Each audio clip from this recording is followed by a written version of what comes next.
எமினத்தின் ஒப்பற்ற தலைவன் பெருமாவீரன் மேதகவே பிரபாரன் அவர்கள் இருக்கும் திசைகளுக்கு என் புரட்சிகர வணக்கத்தை உறுதியாக்குகிறேன். தமிழர்களின் வாழ் உரிமைக்காகவும் சட்டமன்றத்திலும் ஓங்கி ஒலிக்கும் சட்டமன்ற நாயகன் முத்தமிழன் அண்ணன் வேல்முருகன் அவர்களுக்கும் தமிழக வாழ்வுரிமை கட்சியின் மாநில மாவட்ட அனைத்து நிலை பொறுப்பாளர்களுக்கும் பொதுமக்கள் அனைவருக்கும் என் புரட்சிகர வணக்கத்தை உருவாக்குகிறேன். அறிவிச் சேர்ந்தவரை நீங்க சிந்திச்சு பாருங்க, எதுக்காக இப்ப இந்த மும்மொழி கொள்கை? நம்மள ஹிந்தி படிக்கணும் சொல்றேன், எதுக்கு ஹிந்தி படிக்கணும்? என்னோட விவாதிக்க யார் தயார் சொல்லுங்க? எதுக்கு ஹிந்தி படிக்கணும்? ஹிந்தி படிச்சாதான் சோறு கிடைக்கும், ஹிந்தி படிச்சாதான் வேலை கிடைக்கணும். அப்புறம் தேவை சாரையா வடமாநிலத்தில் எதுக்கு தமிழ்நாட்டுக்கு வர வேலை தேடி? சிந்திச்சு பாருங்க. ஹிந்தி படிச்சாதான் வேலை கிடைக்கும், வேலை கிடைக்கணும், அப்புறம் எதுக்கு தமிழ்நாட்டுக்கு வரோம்? தமிழர்கள் தெளிவா இருக்கும். உலகத்தில் இருக்கிற எல்லா மொழியும் படிப்போம். நாங்க வாழ எங்களுக்கு தேவைன்னா ஹிந்தி மட்டும் இல்ல, எல்லா மொழியும் படிப்போம். ஆனா எங்க கிட்ட எந்த மொழியும் திணிக்காதீங்க. சிந்திச்சு பாருங்க. நம்ம சேலத்துல அஞ்சோடு இருக்குது. அஞ்சோடு நீங்க காலையில ஒரு 7 மணிக்கு போய் பாருங்க. நம்ம அண்ணன்மார்கள் காலையில 7 மணிலிருந்து வேலைக்கு உட்காந்துட்டு இருக்கான். மாவீரன் ஒரு படத்துல ஒரு காமெடி வரும் பாருங்க. அண்ணன் யோகி பாபு வந்து வேலைக்கு போவாரு. அங்க வேலைக்கு வர உங்களுக்கு ஹிந்தி தெரியுமான்னு கேட்பான். தெரியாது பாரு, அவரை மட்டும் விட்டு மீதி எல்லாத்தையும் வேலைக்கு கூட்டி போறான். அந்த மாதிரி சேலம் அஞ்சோட்டுல நம்ம தமிழ் சமூகம் அத்தனை பேரும் காலையில வேலைக்கு கொத்து வேலைக்கு போய் நிக்கிறான். ஒருத்தனை கூட வேலைக்கு கூட்டி போறதுல. ஆனா ஹிந்திக்கார அத்தனை பேரும் வேலைக்கு போறான்.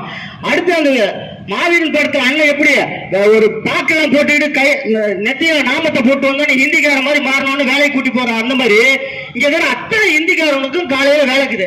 ஆனா தமிழ்நாட்டை சேர்ந்த நம்ம அண்ணன்மார்கள் சித்தப்பன் பெரியப்ப மாமா மச்சம் பங்காளி அத்தனை பேரும் அஞ்சோட்டுல வேலையில இருக்கிறான். எப்ப 7 மணிக்கு வந்தவன் 8 மணி 9 மணி 10 மணி 12 மணி 1 மணி வரலாம். ஏன் ஒரு அரை நாளுக்கு வேலை கிடைச்சா கூட போறாதான். அந்த வேலையில வர சம்பளத்தை வச்சு நம்ம குடும்பத்துக்கு நம்மளால முடிஞ்சது ஏதோ வாங்கி தர முடியாதான்னு சொல்லி காத்து கழுதுறான்.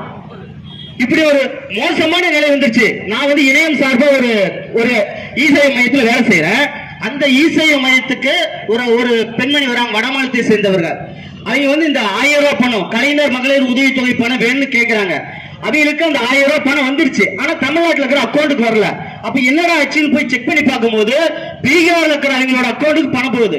எப்படி இங்க இருக்கிற வடமாநிலத்தை சேர்ந்த ஒரு பெண்மணிக்கு பீகார்ல இருக்கிற அக்கௌண்ட்டுக்கு 1000 ரூபாய் பணம் போகுது. ஆனா இங்க இருக்கிற நம்ம ஆத்தாவுக்கும் அக்காவுக்கும் நம்ம கூட பிறந்த சகோதரர்களுக்கு அந்த 1000 ரூபாய் கூட இல்லாம ரொம்ப மோசமான இருக்குது. நீங்க ஹிந்தி திணிக்க முடியாதுன்னு சொல்லி இப்ப என்ன பண்ணிட்டான், ஹிந்தி காரனை திணிக்க ஆரம்பிச்சிட்டான். ஹிந்திக்காரன் திணிக்க ஆரம்பிச்சிட்டான். வந்த ஹிந்திக்காரன் அத்தனை பேர் என்ன பண்ணிட்டான், ஓட்டர் ஐடி ரேஷன் கார்டு போட்டான். ஓட்டர் ஐடி ரேஷன் கார்டு போட்டதுனால நம்மளுக்கு என்ன பிரச்சனை நீங்க கேட்கலாம். ஓட்டர் ஐடி ரேஷன் கார்டு போட்டா தமிழ்நாட்டில் அடுத்து ஆட்சி அதிகாரத்துக்கு யார் வரும்னு சொல்லி முடிவு பண்ற இடத்துக்கு அவன் போயிட்டான். 1 கோடி பேர் தமிழ்நாட்டுக்குள்ள பூந்துட்டான். 1 கோடி ஹிந்திக்காரன் உள்ள பூந்துட்டான். நீங்க சிந்திச்சு பாருங்க. இந்தி எதுக்கு நாங்க கத்துக்கணும்? பிஜேபி இன்னொரு புதுசா ஒன்று கொண்டாடுறோம், ஒரே நாடு ஒரே மொழி ஒரே தேர்தல். இந்தியா முதல் ஒரு நாடா அறிவிச்சதுல நீங்க சிந்திச்சு பாருங்க. இந்தியா பல நாடுகளின் கூட்டமைப்பா இல்ல இந்தியா ஒரு நாடா? எப்படி அமெரிக்கா யுனைடெட் ஸ்டேட் ஆஃப் அமெரிக்காவோ அது போல India united state of India.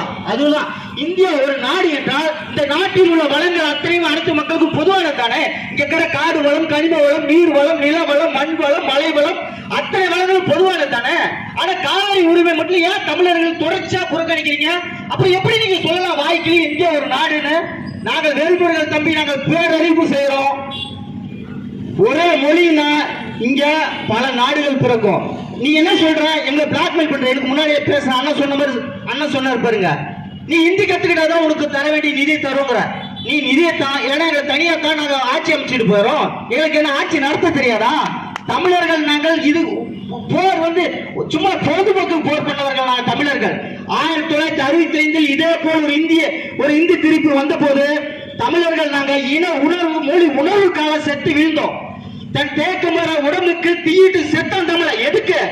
நான் பேசுற மொழி என் தாய்மொழி செத்து விட கூடாதுக்காக செத்தான். அப்பேற்பட்ட வீரர்கள் நாங்க.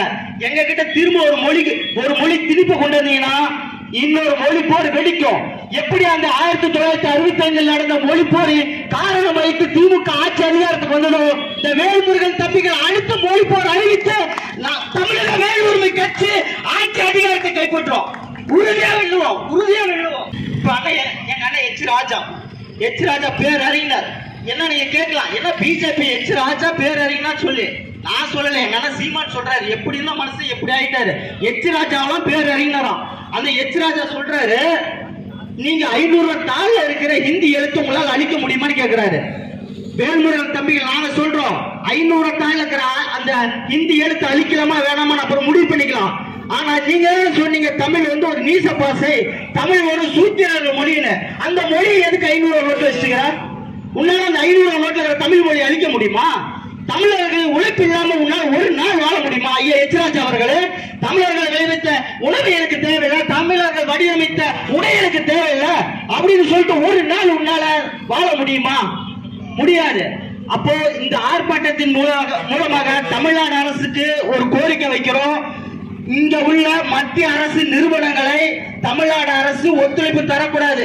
இங்க இருக்கிற சுங்க சாவடிக்கு வரி கொடுக்க மாட்டோம், ஜிஎஸ்டி வரி கட்ட மாட்டோம். இங்க இருக்கிற சிபிஎஸ்இ ஸ்கூலுக்கு தமிழ்நாடு அரசு மூலமா எந்த ஒரு சலுகையும் கிடைக்க கூடாது என்று ஒரு நிலைமையை உருவாக்க வேண்டும் என்று இந்த ஆர்ப்பாட்டத்தின் மூலமாக தமிழ்நாடு அரசுக்கு கோரிக்கை வைக்கிறோம். இறுதியாக, மும்மொழி கொள்கை ஒரு மோசடி கொள்கை, இருமொழி கொள்கை ஒரு ஏமாற்று கொள்கை, தமிழ் மொழி கொள்கையே தமிழ் மண்ணுக்கு உகந்த கொள்கை. உறுதியாக வெல்லும், தமிழர் வாழ்வுரிமை மீட்போம். நன்றி, வணக்கம்.